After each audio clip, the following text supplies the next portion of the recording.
क्या आपको पता है कि आपकी प्रार्थना का उत्तर आपको क्यों नहीं मिलता है? आप कई बार प्रार्थना करते हो, कई बार दूसरों से भी प्रार्थना कराते हो, लेकिन फिर भी आपके प्रार्थना का उत्तर आपको नहीं मिलता है और आपको ऐसा लगता है कि परमेश्वर आपकी प्रार्थनाओं को नहीं सुन रहे। क्या आपके साथ ऐसा होता है? अगर आपके साथ ऐसा होता है तो आज का ये वीडियो आपको शुरू से आखिरी तक देखना बहुत ज़रूरी है, क्योंकि मैं आज इस वीडियो के माध्यम से आपको 3 ऐसे कारण बताने वाला हूँ जिसके द्वारा आप समझ पाएंगे कि परमेश्वर के सामने जब आप प्रार्थना करते हैं या अपने जीवन के लिए जब आप प्रार्थना करते हैं तो आपके प्रार्थना का उत्तर आपको क्यों नहीं मिलता। हो सकता है कि इन तीनों कामों में से कोई एक काम जो आपके जीवन में हो, इस वजह से आपको प्रार्थना का उत्तर नहीं मिल रहा है। या ये भी हो सकता है कि ये तीनों के काम जो हैं वो आपके जीवन में हो रहे हों, जिसकी वजह से आपकी प्रार्थना का उत्तर नहीं मिल रहा आपको। और अगर आप चाहते हैं कि आपका प्रार्थना का उत्तर आपको मिले और आप जब भी प्रार्थना करें परमेश्वर आपकी प्रार्थना को सुने और आपको परमेश्वर की ओर से जवाब भी मिले, तो आपको ये तीनों काम अपने जीवनों में देखना होगा कि आप इसको बाइबल के अकॉर्डिंग कर रहे हैं या नहीं कर रहे हैं। आज बहुत सारे हमारे मसीह भाई बहन लोग हैं जो इन कामों को करते रहते हैं और उनको लगता है कि हम सही मसीह जीवन जी रहे हैं और प्रार्थना भी करते हैं, लेकिन ऐसे में कई बार उनकी प्रार्थना का उत्तर उनको नहीं मिलता है। तो बहुत ही ध्यानपूर्वक आज के इस वीडियो को शुरू से आखिरी तक देखिएगा। मैं एक एक करके बाइबल के वचनों आधारित आपको बताने वाला हूं कि ऐसे 3 से 3 जो है कौन से काम हैं जिसके करने के कारण आपकी प्रार्थना का उत्तर आपको नहीं मिल रहा है। तो आप सभी मसीह भाई बहनों को प्रभु यीशु मसीह के नाम में जय मसीह की, परमेश्वर के नाम की स्तुति और महिमा हो। इस नए वीडियो के माध्यम से मैं आप सभी का स्वागत करता हूं और आज का जो हमारा विषय है वो प्रार्थना के बारे में ही है। आज मैं आपको बताऊंगा कि आपको 3 ऐसे कारण हैं जिसकी वजह से आपको शायद प्रार्थना का उत्तर आपको नहीं मिल रहा है। बहुत सारे लोगों का ये प्रॉब्लम होता है। बहुत सारे लोग सोचते हैं कि हम प्रार्थना करते हैं लेकिन हमारे प्रार्थना का उत्तर हमें क्यों नहीं मिल रहा है। कभी भी ये नहीं सोचते कि हमने जीवन में क्या ऐसा चीज़ करा है या क्या ऐसा चीज़ है जो नहीं करना चाहिए, शायद उसकी वजह से हमारी प्रार्थना का उत्तर हमें नहीं मिल रहा है। लेकिन लोगों को ये लगता है कि परमेश्वर हमारी प्रार्थनाओं को नहीं सुनते हैं या परमेश्वर को प्रार्थना करने की कोई दूसरे तरीके से हमें बोलना पड़ेगा या किसी पास्टर से, किसी बहुत बड़े प्रभु के दास से अगर हम प्रार्थना कराएंगे तब परमेश्वर हमारी प्रार्थना को सुनेगा। अगर आपको भी ऐसा लग रहा है तो आज आपको समझना पड़ेगा कि बाइबल क्या कहती है। देखिए, बाइबल में बहुत सारी ऐसी बातें लिखी हुई हैं जिनके द्वारा हमें समझ में आता है कि एक विश्वासी के प्रार्थना को परमेश्वर क्यों नहीं सुनता या एक व्यक्ति जब प्रार्थना करता है उसका उत्तर क्यों नहीं मिलता है। कुछ कारण हैं लेकिन मैं 3 आपको बताने वाला हूं। सबसे पहला कारण, बाइबल में लिखा है कि जो व्यक्ति अपने मन में पाप रखता है, मन के अंदर बुराई को रखता है, उस व्यक्ति की प्रार्थना को परमेश्वर नहीं सुनते। अगर आप एक विश्वासी हैं और विश्वासी होने के बाद भी आज भी आप उन पाप को लेकर चल रहे हो जो कि बाइबल आधारित गलत है, यानी कि ऐसी काम जो आपके जीवन में आज भी हैं, एक मसीह के जीवन में नहीं होना चाहिए लेकिन आपके जीवन में आज भी हैं, और आप ऐसे परिस्थिति में ऐसे पाप को अपने साथ रखते हैं और फिर अगर आप प्रार्थना करते हैं तो आपको क्या लगता है परमेश्वर आपकी प्रार्थनाओं को सुनेंगे?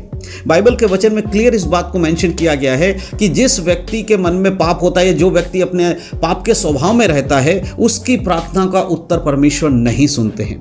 मेरे प्रियो, इसीलिए अपने जीवन को बाइबल आधारित परखना बहुत जरूरी है। बहुत सारे लोग इस बात को परखते नहीं हैं, बहुत सारे लोग इस बात को देखते नहीं हैं और क्या करते हैं, वो सोचते हैं कि हम जो कर रहे हैं वो सही है, हमें कोई दिक्कत नहीं, परमेश्वर हमारी प्रार्थना को सुन लेंगे। लेकिन परमेश्वर का वचन कहता है अगर पाप के स्वभाव में आप पड़े हुए हैं तो आपकी प्रार्थना का उत्तर परमेश्वर कैसे देंगे। इसीलिए जब भी आप प्रार्थना करने बैठे, सबसे पहले अपने आप को जांचिए कि आप जो कर रहे हैं वो बाइबल आधारित है या नहीं है। आप एक नए विश्वासी हैं तो शायद आपको इन चीज़ों के बारे में नहीं पता होगा, लेकिन अगर आप पुराने विश्वासी हैं, कई सालों से आप प्रभु में विश्वास करते हैं और अगर फिर भी आप पाप का जीवन जी रहे हैं और आप परमेश्वर से प्रार्थना करके ये चाहते हैं कि प्रभु आपकी प्रार्थना को सुन ले, तो क्या आपको लगता है कि इस स्वभाव में रह के प्रार्थना करना सही है? तो ये पहला कारण होता है मसीहों के जीवन में जिसकी वजह से परमेश्वर आपकी प्रार्थनाओं को नहीं सुनते या आपको उत्तर नहीं मिलता है।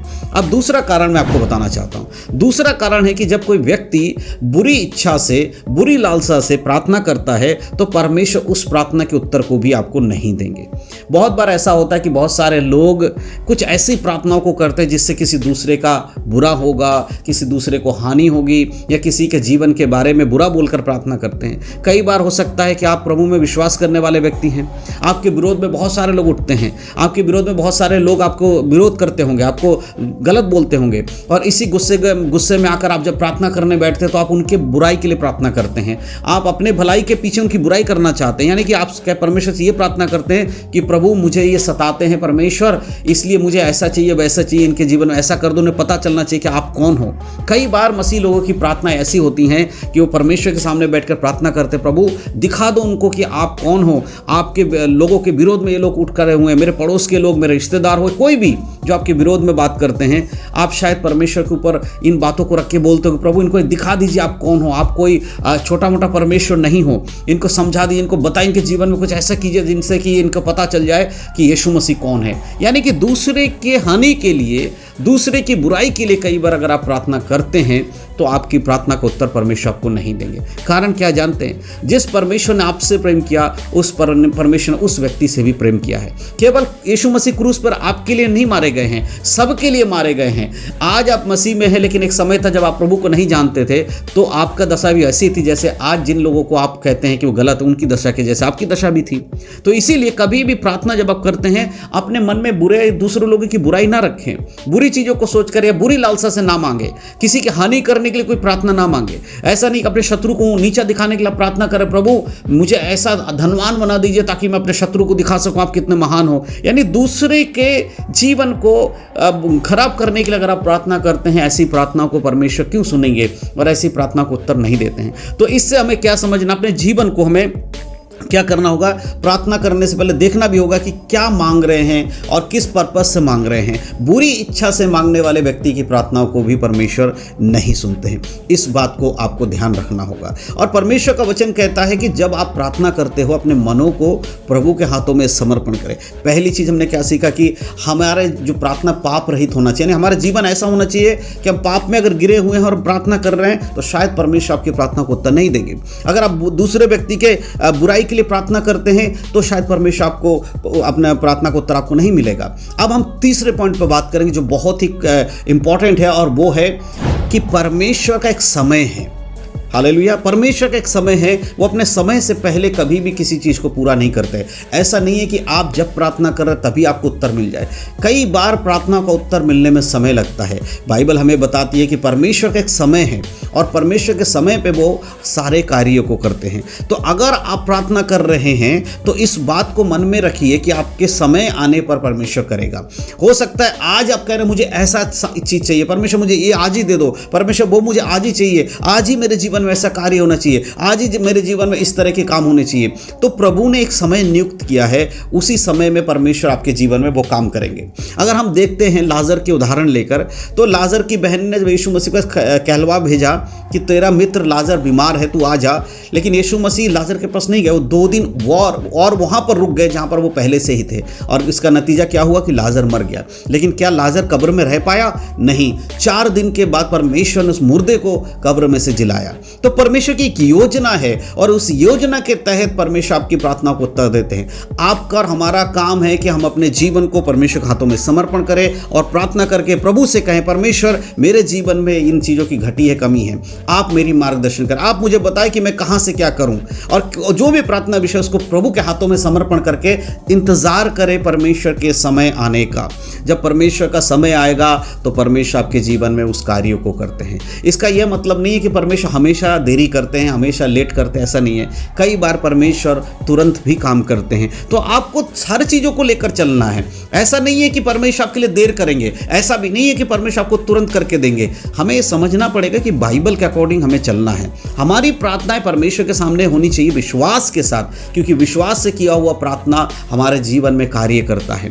तो बहुत सारी बातें हैं, लेकिन ये 3 मुख्य कारण होते हैं जिसकी वजह से आपकी प्रार्थनाओं का उत्तर आपको नहीं मिलता है। सबसे पहला मैंने आपको बताया, अगर आपके मन में पाप है, आज भी आप पाप में जीवन बिताते हैं, बुराई के साथ जीवन बिताते हैं, अशुद्धता के साथ जीवन बिताते हैं, और आप ये सोचते हैं कि आप जो परमेश्वर से प्रार्थना करेंगे परमेश्वर वो आपके लिए कर देंगे, तो थोड़ा आप विचार कीजिए, क्या परमेश्वर इस तरह से आपकी प्रार्थना को उत्तर देंगे?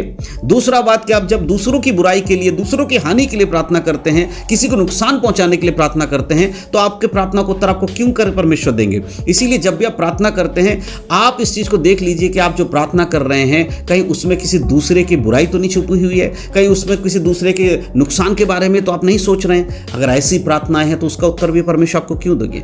तीसरा सबसे इंपॉर्टेंट चीज कि प्रभु का एक समय है, परमेश्वर का एक समय है, उस समय को आने का इंतजार कीजिए। जब वो समय आपके जीवन में आएगा तब आपको प्रार्थना का उत्तर आपको जरूर मिलेगा। तो ये कुछ बातें हैं जो आज के मसीहों को समझना चाहिए। अगर आपकी प्रार्थना का उत्तर नहीं मिल रहा तो आप निराश मत होइए, आप घबराइए मत माफ कीजिएगा, आप घबराइए मत। परमेश्वर का समय आएगा तो परमेश्वर आपके जीवन में उस कार्य को जरूर करेंगे। मेरे प्रियो, ये 3 ऐसे मुख्य बातें थी जो मैं चाहता था कि आप तक मैं आपको बताऊं, आप तक पहुंचाऊं। बहुत सारे लोग जब हमें कमेंट करते हैं तो मैं आपके कमेंट्स पढ़ता हूं और फिर मैं वीडियो बनाकर आप तक इस मैसेज को पहुंचाता हूं। तो अगर इस वीडियो को देखने के बाद आपके मन में कोई सवाल आ रहा है, आप चाहते हैं कि उस टॉपिक पर भी मैं वीडियो बनाकर आप तक पहुंचाऊं, तो हमारे कमेंट बॉक्स में नीचे आप अपने उस सवाल को लिखिए, अपने नाम लिखिए, अपना सवाल लिख दीजिए कि आप किस टॉपिक पर वीडियो चाहते हैं। आने वाले समय में अगर आपका टॉपिक बाइबल आधारित अच्छा है, बहुत सारे लोगों के लिए सही रहेगा, तो मैं वीडियो बनाकर ज़रूर आप तक पहुंचाऊंगा। और कोई भी सवाल है, टॉपिक कोई नहीं है, कोई सवाल भी पूछना है तो आप कमेंट बॉक्स में लिख के पूछ सकते हैं। आने वाले समय में उसका जवाब भी मैं कमेंट में हो सके तो दूंगा, नहीं तो वीडियो में आकर ज़रूर आपको जवाब दूंगा। और बहुत बहुत धन्यवाद पूरे वीडियो को देखने के लिए। तो इस वीडियो को अपने मसीह भाई बहनों में शेयर करना बिल्कुल भी ना भूलें। हमारे चैनल को ज़रूर आप सब्सक्राइब कर लीजिए आने वाले समय में ऐसे ही बाइबल आधारित वीडियोस देखने के लिए। तो इन सब बातों के द्वारा परमेश्वर आप सबको आशीष दे। यीशु मसीह के नाम में सभी को जय मसीह की। मिलते हैं अगले वीडियो में, तब तक के लिए सबको जय मसीह की। God bless you. आशीषित रहें, प्रभु में बढ़ें, उद्धार में बने रहें। यीशु मसीह के नाम में जय मसीह की। God bless you.